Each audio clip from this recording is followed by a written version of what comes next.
Kainas, tai matai kainas. Jeigu kainų nekels, tai kur nukels?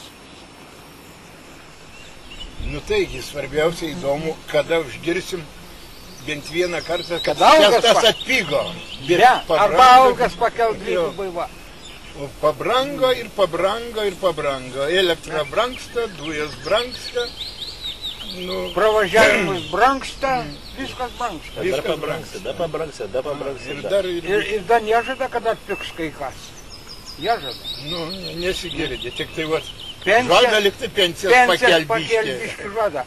Bet tik žada, žadinys kaip keli radinys. Taigi, bet biški kelia, bet beveik, kad nepadengia, kiek kyla kainas. Ne, kad pavytų kainas, tiek nepakelia. Nepakelia. Pusė, maždaug pusė. Kas kaltus? Valdžia kalta, kas kaltus gali būti. Jie nesuskaičiuoja, nesulda galų, tai praeikia ir išeina, kad trūksta pinigų, negali pakelti. Žiūrėk, kai reiks pakelti, sakys, kad dar reikia atadėti, kaip dabar kaip keila. Tokia na 1 Liepos, kad pakeila. Nu, bet dar pagrindinis dalykas, man atrodo, kad, reiškia, valstybės vyrai nekontroliuoja kainų kilimo.